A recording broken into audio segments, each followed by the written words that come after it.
Welcome, my friends, to the Redallover Away Show with me, Andy Simcox. In this show, I'll be talking to friends old and new about their team who are due to face the mighty Reds shortly. We'll cover topics such as their team's formation, style of play, players to watch out for, strengths, weaknesses, their aspirations and hopes for this game and for the future. But before all that, let me tell you a story. Once upon a time, a long time ago in the annals of history, a 4-year-old boy was walking down Oakwell Lane, holding tightly onto his dad's hand. He was then lifted over the turnstile and they made their way around the ground to be able to watch the team.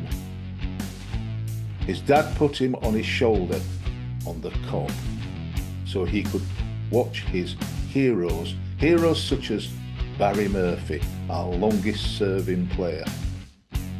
Fast forward 60 odd years and that hero is still around as an ambassador of the club, and the cob is now an all-seater stand named after the legend, the Barry Murphy stand. That 4-year-old boy is now finally back on the away end. Enjoy the show. Roll the titles. To the away end then. We go to Northampton town and look who we've got here. We've got Danny Brothers, and Danny has a podcast for Northampton with the best name ever. I thought Ale and the Vale was a great name for Port Vale fans. And it's a good, but how on earth can you beat It's All Cobblers To Me? The best, I mean, it's much better than Red All Over. Who are they? So, Danny. Hello. Welcome. Pleasure to be here. Tell us a bit about yourself and your podcast, please. So I've been supporting the Cobblers for 30 years now, I think. You don't look old enough, Danny. Don't look old enough. Oh, thank you.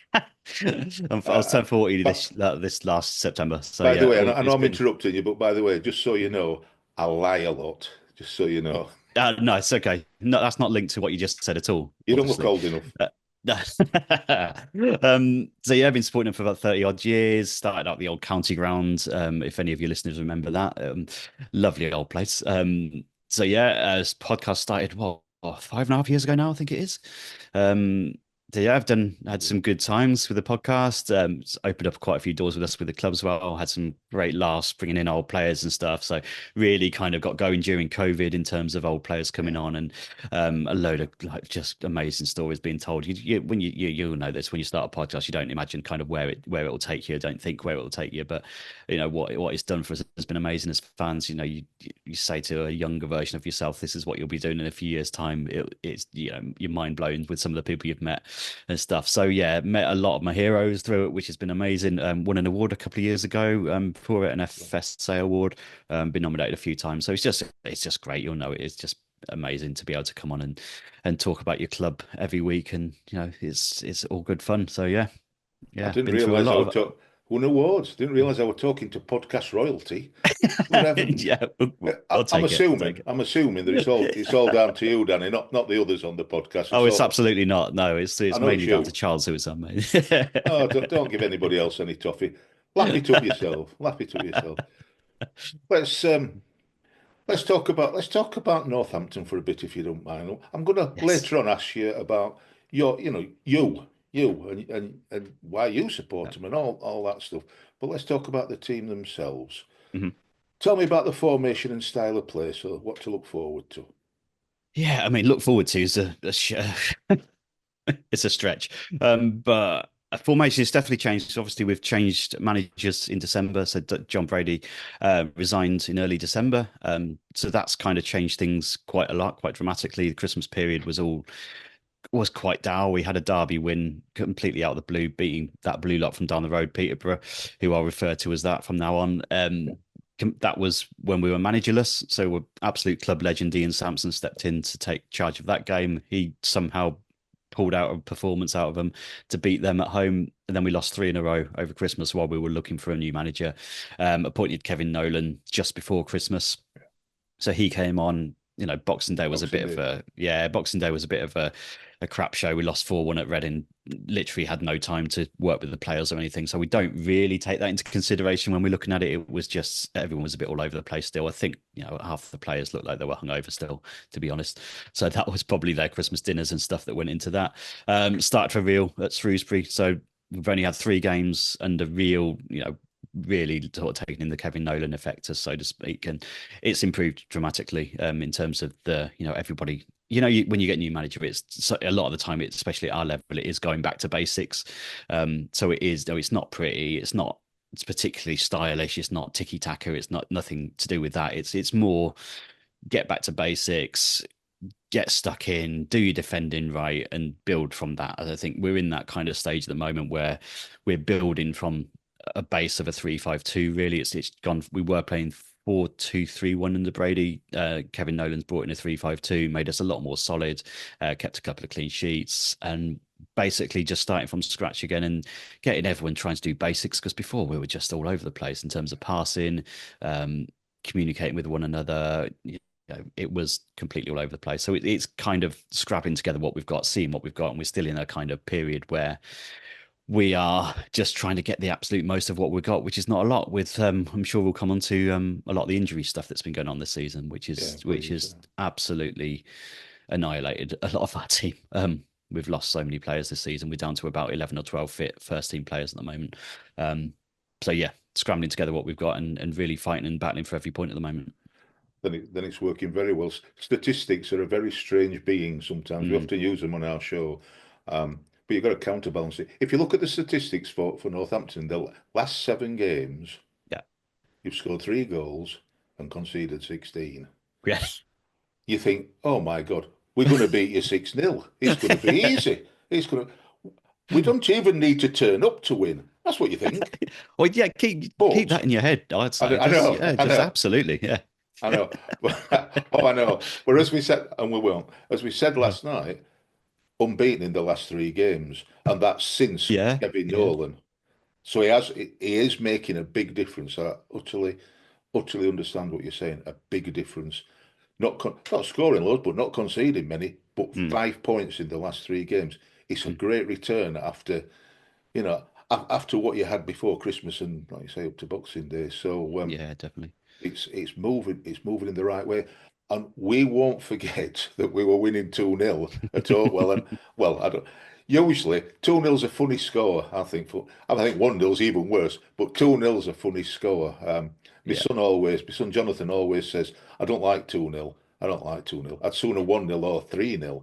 2-0, funny score, because you only got to concede 1 and then all hell breaks loose.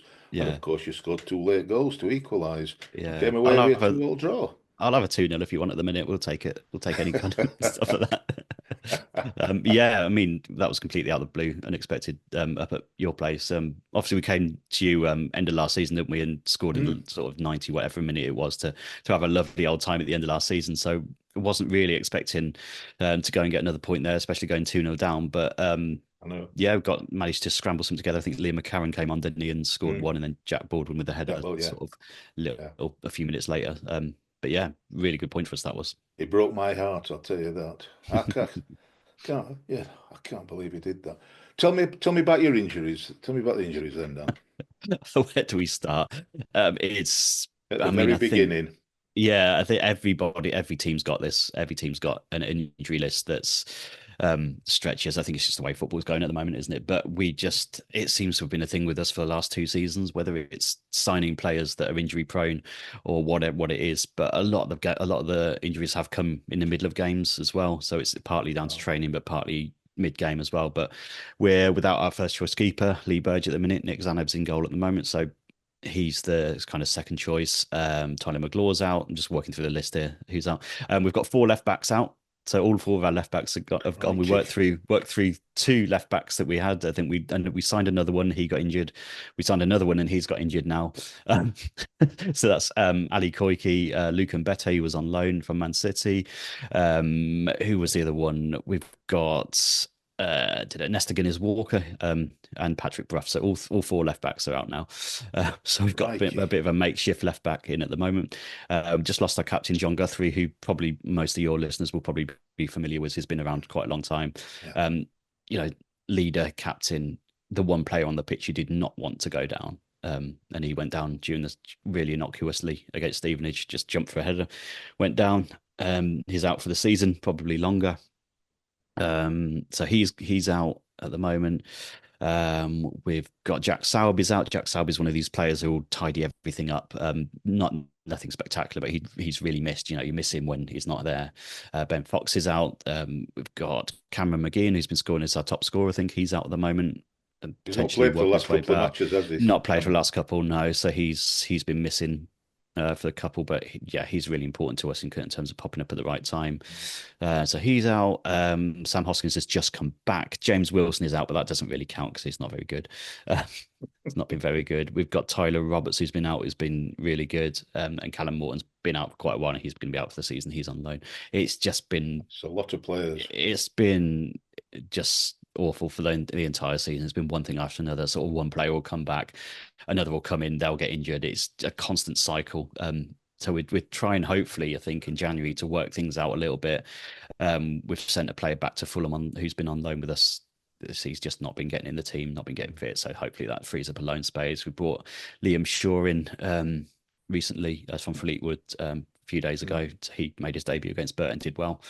So trying to shore up a little bit, but it's just going to be a case of trying to get through the end of the season at the minute and trying to stay up, essentially. That's all the aim is, and then reassess things, what's going on in the summer, I guess. But it's just been horrendous. Okay. Well, I hope some of them start making a comeback soon after Saturday, obviously. Start making a comeback soon. Because you've also got, I think he played the last match. You got Will Hondermark, who used to be yes, of course, used to be our player. I always liked Will Hondermark. It didn't get that many games for us, whether it was centre midfield or he often played right wing or came on or played right wing back. Rated him. I've spoken to him personally, and I think he's a nice guy, and he's I thought he's a decent footballer, got a good engine and all that. But yeah, young, he's young. He is still young, yeah, and I think did really well in League Two. Like you say, really interesting guy. Actually, he's really into his philosophy. I've spoke to him on a radio show we did. So he's a really kind of intelligent guy, really good guy, really down to earth person. He's flitted in and out. I think his form in League One. He does get lost a little bit in midfield sometimes, but the last few games in the Nolan, he's one of these ones that have really come to the fore. He works so hard and he gets forward. He's got energy. He's, when you've got an injury list like we have, we need someone in there who's going to carry the ball, who's going to be energetic at the very least and really put in an effort. And you can't say anything like that about him about that because he's been fantastic in that respect. It's interesting you say he played right wing back for you because I think. With the injury situation, with the formation we're playing now, that might be something we have to look at doing with him as well. Not let you down there. I promise you that he's got a good engine to get. Yeah, that's really interesting, actually. Yeah, so he's definitely got the engine for it, and one of these players you can rely on, hopefully. So it's just sometimes I think the quality lacks a little bit with him in League One when you come up against the bigger teams like yourselves. So we'll see what happens. Oh, don't try and lull me. I don't. We're just a small town in South Yorkshire. Don't try and bull us up into something we're not. There is a couple of players that I'm interested in that play for yourselves. I think you mentioned one. For me, I've always watched the career of Tom Eaves when he was at Hull, and I always felt he should be a striker that we should be considering because he's tall and strong in the air. But he's not scored many goals, has he? I don't know how he's been playing for you. But maybe we've dodged a bullet. I honestly don't know. No, it's a funny one with him because he's one of because he's so tall and because he puts himself about a bit.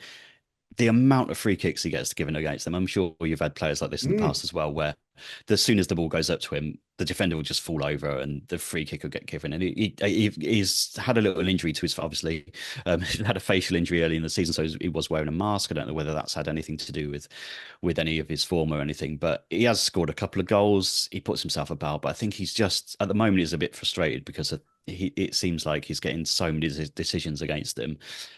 Potentially needs a little bit more support as well. He's the type of player who he's playing in kind of a forward position. He gets a little bit lonely up the top sometimes. Yeah. I think he needs a little bit more support, which he's started to get now. Sam Hoskins is back. He can get up and around him a bit. And what Tevin Nolan's trying to do is get more players around Tom Eaves at the front, which wasn't really happening before. So we're hoping that it will come good.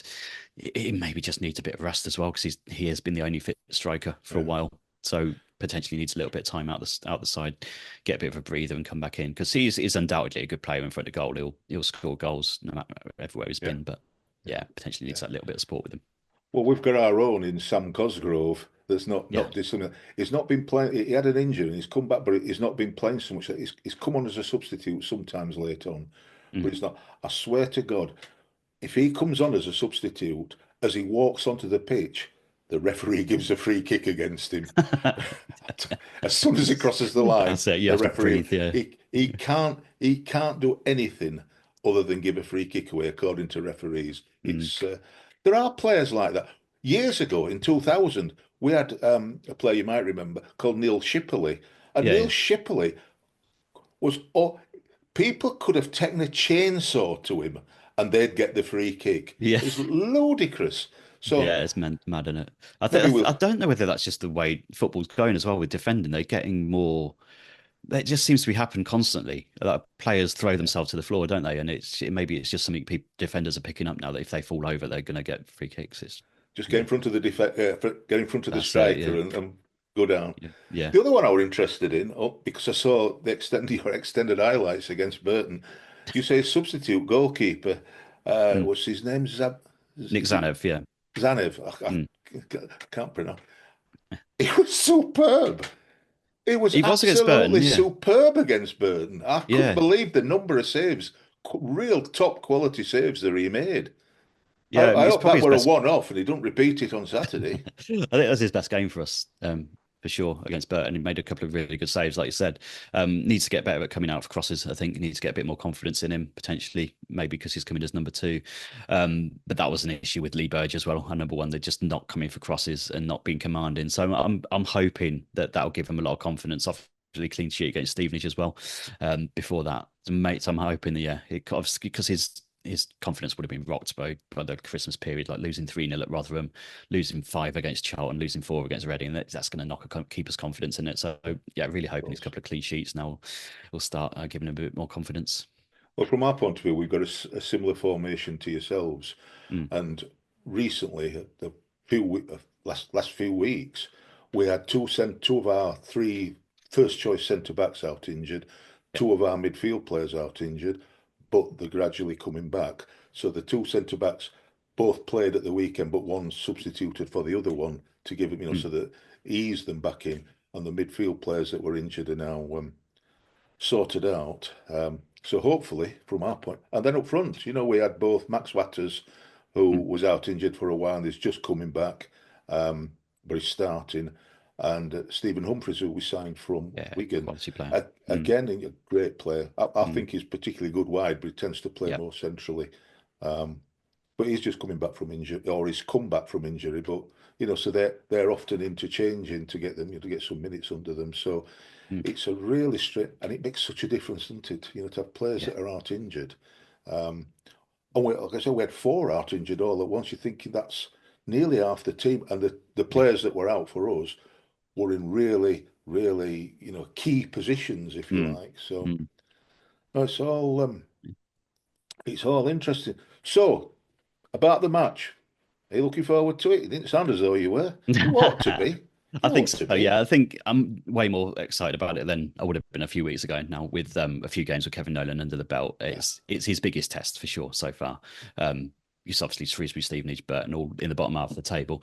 You're obviously a step up in terms of where you are, 4 wins in a row. I think we always say in the podcast as well, though, rather play someone who have won 4 games in a row than someone who have lost 4 games in a row, because it's just the way that we do things. So if we're coming into a game where a team hasn't won in 4 or 5 games, or they've been on a streak of losing, usually the medicine for that, and they'll go and beat us. So I'm usually a lot more kind of weirdly happier coming into a game against the team that have won 4 in a row. But and I think just excited to see to have that test. Obviously got a 6 point gap now on the bottom four, so there's a little bit less pressure than there might have been. Good. Still, obviously want to pick up points, but I think if we can get a draw, that'll be a really good result for us and kind of keep it moving. But yeah, looking forward to it. Well, it might make you feel a little bit better that it's only a few weeks ago we played at home to Leighton Orient and were Yes. dire. I can't. I think we had an instant reaction show straight after the game. I think I ranted. I think I can't even remember what I said. I think I just ranted. Um, and he got them in, as I understand it, he got them in on the Sunday, and they had a heart to heart.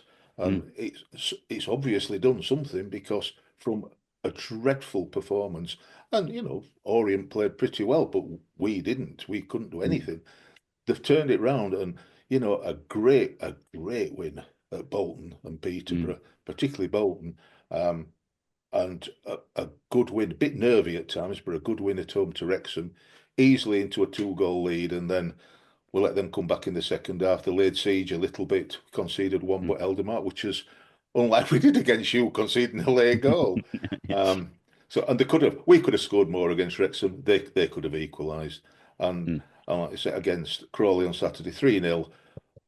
But don't be yes. fooled. We romped into 3-0 and were really good. Made some changes. Yeah. And the last 20 minutes, say something like that, they we could have scored a couple more.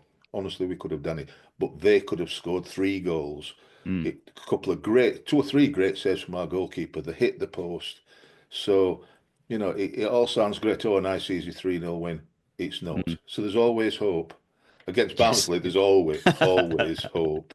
Because we never do it easy. Never do Yeah. it easy. Yeah. So be interested for.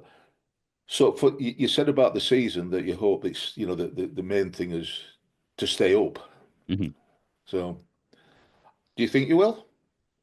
Oh, I don't know. It's difficult this season because I think last season we finished about 14th in the end, and there was a group of teams underneath us that a few of them were having really bad seasons for their level, kind of thing. You had the likes of Reading under there. You had a few teams that were really struggling to get going.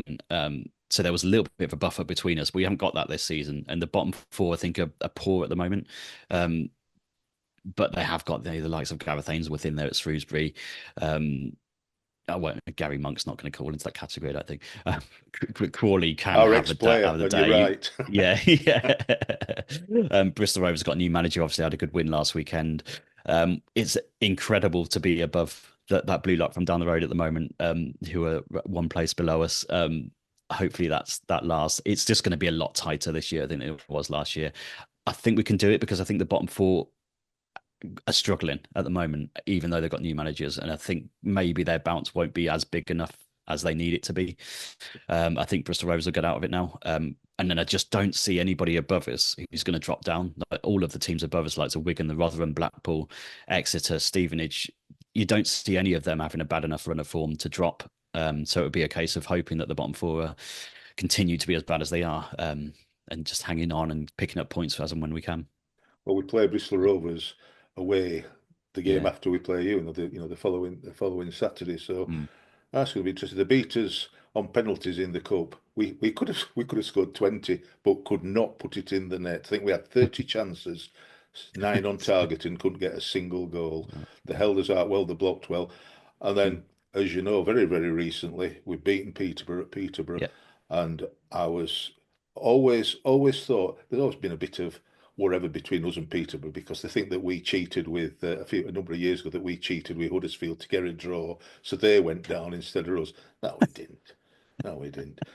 Well, we did a little bit because we found out that they'd conceded a goal very late on, and we were continuing to play. So both us and Huddersfield, if theirs had been, if they'd have lost, and ultimately they did, which is why they Yeah. went down. Um, but a risky game. Both us and Huddersfield needed that to stay up, at least a draw for both teams to stay up. And it, I think it's fair to say, injury time wasn't the most scintillating of of games, Excellent. and both sets of fans celebrated together, and Peterborough went down. And I don't think Nice. I've forgiven either club, us Yeah, particularly for some amazing. reason. Oh, But nice. I've Yeah. always Well, rated them as a team, 'cause they're a good attacking team. Clark Harris has gone, thank God, because he always scores against us. Um, but I tell you, I was shocked. I mean, I didn't know if it's a one-off or not, but they are low down. They were shocking against us. We beat them yeah. 3-1. Lucky to get it, for it only to be 3-1. They Mm. weren't very good at all, which No, was a defensively they're disappointment. poor. I think that's the thing. I think they've Yeah, what they've done this season is try and buy loads of attacking players and write the season off almost, and then try and do defensively next season. It's just not worked out because they're so all over the place. Because they've got good, quick players as always, but they're just not doing it defensively, which is lovely. It's it is. enjoyable. Long may they continue then. Yeah. Keep Darren Ferguson on his toes. Yes, yeah. Well, He Grant McCann will be back soon, I'm sure. got a bit Yeah. ratty about us. I think it's fair to and referees and what have you. Yeah, we'll Bit do that. ratty, but Yeah, yeah. he's got his job to try and keep, hasn't he? Yeah. So, in a bit, I'm going to ask you about what your prediction for the game is.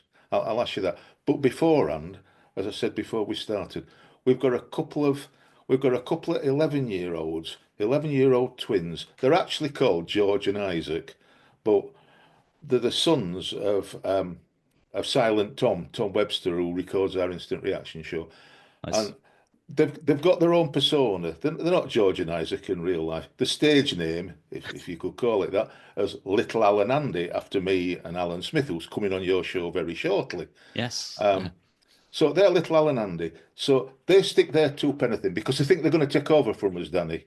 They think, Oh, two absolutely. 70-year-olds, they're on the way out. We can take over. We're 11.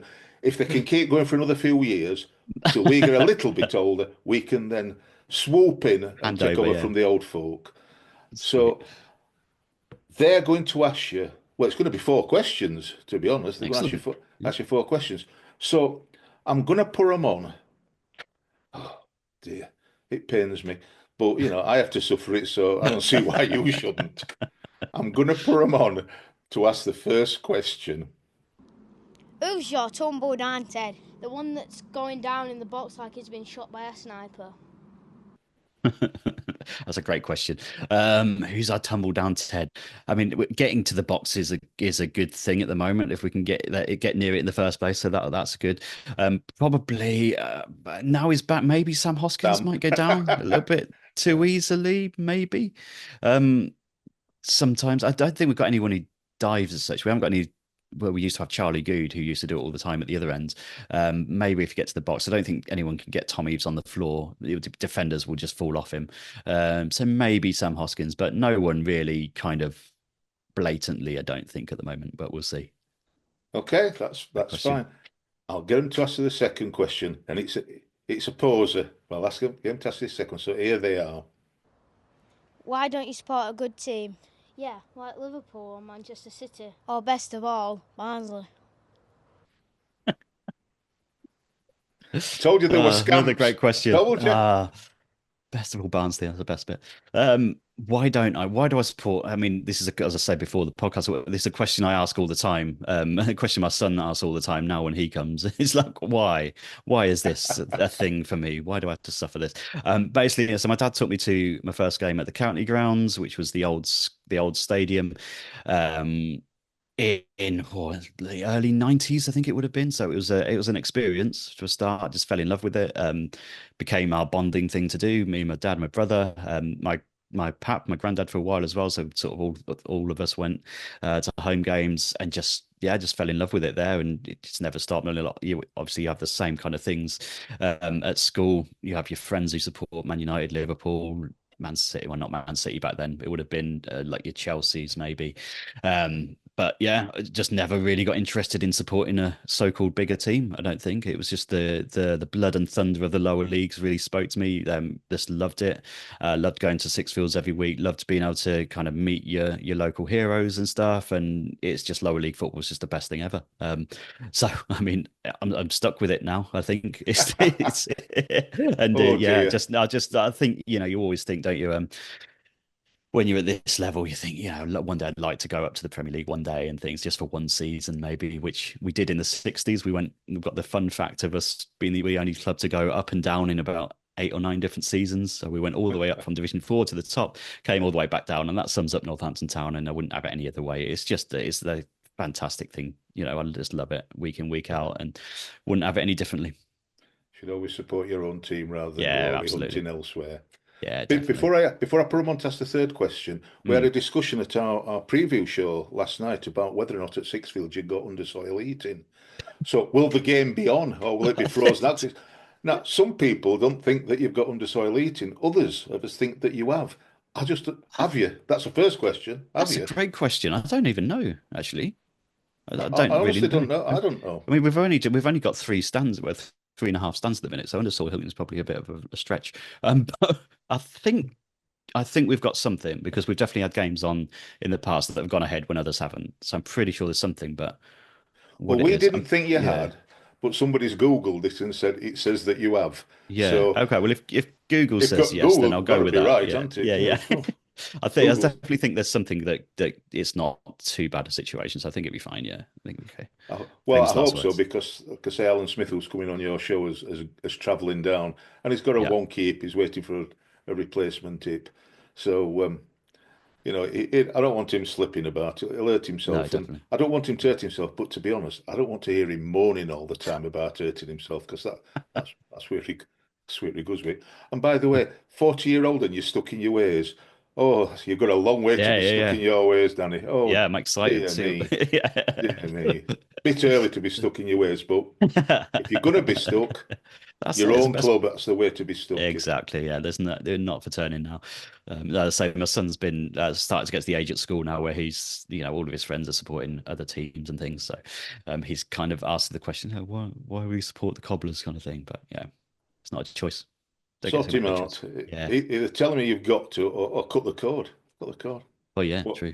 You can't have him supporting somebody else. No. Indoctrination is the future. I've done it with my kids, and I've done it with two of my grandkids. It's not a choice. Yeah. No. If they want anything, they've got to do it. Anyway, so I'll put those 2 indoctrinated twins back on, because they have an all. I'll put them on for them to ask their third question, Danny. What is the one game that you would like to relive again? Excellent. And a great question. Love this kind of question. Because there's so many you think of, and you moan about it all the time, but there's so many you pick out in there. I think it would have to be, because I was only, 13, I think, at the time, maybe 12. They played the 97 playoff final against Swansea. So this was the Division 3, so League 2 as it is now, playoff final. It was 0-0. This is the first time we've ever been to Wembley. It was our 100th year, celebrating our centenary. Quite a boring game, not memorable at all, the game. But we get a free kick in the 93rd minute. John Frayne smashes it against the wall. It has to be retaken. I'm right behind this at Wembley as well, by the way, the old Wembley, if you remember it. Smashed it into the wall. Referee says retake it, and then you just get that moment. You just get that feeling, don't you, as a fan? You just think something's happening here, and it does. And he culls the second free kick into the net. Incredible scenes. 35,000 odd Cobblers fans going crazy. I don't know where they all came from, going mad at Wembley. Pretty much the last kick of the game. I think they've kicked it forward, and that's it. End of the game. So many incredible memories from that time. So I think to relive that as an adult, and to do the whole day as an adult, would be an amazing thing. If I get to be, is that in the rules? Am I allowed to be an adult when I do this? To relive it? Whatever you want. I just think the whole day would have just been, it was brilliant as a kid. It was one of those kind of footballing, life-changing moments as a kid. You just think, we've just had Euro 96, the previous summer. Football fever was completely in the air everywhere. And to go to Wembley and to see a last-minute winner was just an incredible thing. And I think it set everything in motion for supporting the Cobblers properly and sort of going week in, week out. So yeah, that'd be it, I think, just to go and relive that. I could have easily said the penalty shootout win against Liverpool at Anfield in the League Cup, but yeah, I'll go with that one. No, that's fine. Just so you know, I want you to be able to be accurate here, Danny. I don't want you to get it all wrong. We were the last club, or one of the last clubs, to play the last club match at the old Wembley. We lost 4-2 in the what is now, to get back in the Premier League against. Oh yeah, of course, against Ipswich 4-2. Yes, and one of my close mates is an Ipswich fan, so it comes up now and again. So there's that. And then we played in the semi-final, having beaten Liverpool in the cup, and then Chelsea straight after in the cup. We played Cardiff at the new Wembley and lost then again. Lost again. Yeah, So 'cause I remember again, thinking what a chance that is as well, isn't it, against Cardiff too. but then in 2016, from being at the December of the previous year, really low down in relegation places, we got to Wembley twice, and we beat Oxford in the Johnson's Paint Trophy, which is the real trophy. Never mind all this Bristol Street Motors, Pizza Cup things. Yeah. Johnson's Paint Trophy. We beat Oxford, I think, from 1-0 down, 3-2, and then we went back again to play Millwall in the playoff final to get back into league. Well, what's the championship from League One? Beat them 3-1. So we went twice in a couple of months. Yeah. So it's no longer Wembley to people from Barnsley. It's Barnsley South. Or Oakwell South, as we call it. So I don't want to hear you talking Wembley at all. It's Oakwell South. That's what it is from now on. So I'll get that right next just time. so you're corrected, that it's been renamed. So that's that one. Right. I'm going to get them put on for one final question. They've got more, Danny, but I think one's more than enough for you to have to cope with, and certainly more enough for me to have to cope with. So I'm frankly sick of it. So I'll get them on for the last question. Otherwise, they'll kick off, and I don't want that. They're only 11, but they're getting a bit feisty. So I'll put them on for the last question. So here they are. Who is the best player that you have ever seen play for your club? Very close, this one, I think. Great question again. Last season we had a player called Mark Leonard in the middle of midfield who was absolutely phenomenal. And actually last game he played for us was at your place, so you would have seen him getting him and Kim and Bowie getting their send off up at your place at the end of last season. Absolute genius on the ball. He's not getting half as much game time at Birmingham, predictably, as he was here. But he is I think probably the best player to ever play for us. It's so close between him and Martin Smith, because Martin Smith played for us early 2000s. Just absolute genius on the ball. And he's the type of player, Smith, that you grow up thinking that you're not going to see play for the Cobblers, because we play as we always played a certain way back then, and he came in and he was just an absolute genius on the ball. Top guy as well, scored some great goals, quality really important goals as well for us. So between those two, I think Martin Smith and Mark Leonard, I think time will probably tell in terms of what we look back on. But Leonard again was quality last season as well, so very much close between those two. Just before I ask you about your prediction for the game, can you think of any players that have played for both clubs other than Cam McGee and Will Hondermark? I can only think of two. We had a left back, and I think you had called George Smith. I think he played for you. I think. Oh yeah, briefly. I think yeah. Not you also had that played for us for Welsh international that played at the back of a back three on the left hand side. Louis Nyatanga, I think played for you as well. Yeah, again, Might be before your time, but no, not before your. Just say it's before your time. I'll believe you. Not before my time, but I remember his name. But I can't think of anybody else, which is unusual. There must have been over the years more. At the top of my head now, I can't think of anyone. Well, I'll tell you what. Anybody watching? Anybody? The 3 or 4 people that are going to watch this show. If you can think of any that's played for both teams, put it in the comments below, please, if you don't mind. Before I get to it, I want to say one final thing about something that's happening at Oakwell. The Pontefract Road end, the Ponty end, also known as the Norman Rimington stand, which is at the home end, if you like, behind the goals. A Up and Down, which is a fanzine for Barnsley Football Club, started off a fundraiser for a huge flag to be passed around, to try and generate some atmosphere. Redallover, Tom Webster, Silent Tom, talked to them, joined in with them, and set up a GoFundMe page. I'll put it on the screen just so you can see it. We've also enlisted the support, us, Up and Down, to Tykes TV, who's also a Barnsley podcast or YouTube channel for many years. So all three have got together to try and raise money. I think we've to get to something like £1,000. And we've got, at my last scene, about 700 quid, something like that. So anybody watching this that wants to donate, we would be very, very grateful to make the difference to the crowd at Oakwell. So it'd be noisier. I could do it being noisier. So if you feel like donating, that'd be really helpful. If you don't matter. Cost note to ask, so don't matter. So finally, Danny, prediction for the game. What do you think the score will be? Very quickly, I just thought of one. Paul Reed. Paul Reed. It was in our playoff final at the Millennium Stadium against. Funnily enough, again against the Swansea when we beat them on penalties. Oh, nice. Okay. So Paul Reed, really good defender. Yeah. Our captain for a long while and all. Yeah, he's great. For our score prediction, I'm going to go optimistically I'm going to go 1-1. I think we can get something out of it. It will be, like I say, really excited to see how we do against a much better team than we have been playing. Obviously, you're in really good form, so to get anything would be a good point. I think so. Could get a point. Be pretty happy with that at the weekend. So I'll go 1-1. Well, I'll tell you my prediction to finish off if it helps, Danny. Yeah. They call it an Andy special. I don't know why, because I usually nearly always, not exclusively, but nearly always predict 2-1 to Barnsley, no matter what. And, he's quite often right. What I normally do on the away end is lie through my back teeth. And it was like I told you early on and say, we're going to thrash you 4-0. And then if you watch our preview show, you say, he told me 4-0. And the sod's predicted 2-1. He's a liar. Well, I'm not going to be a liar on this one occasion. I like to be, but and I also like to sometimes give you a bit of hope by saying you're going to beat us 3-0.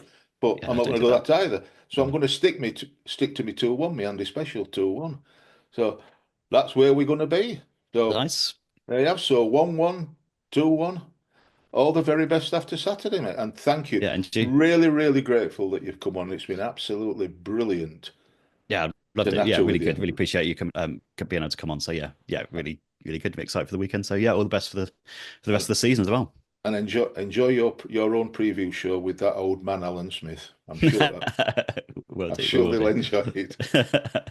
All right. Nice one. Take care, Danny. Cheers, mate. Thank you. Finally, as Kenneth Wolstenholme said in 1966, there are some people on the pitch, they think it's red all over. It is now.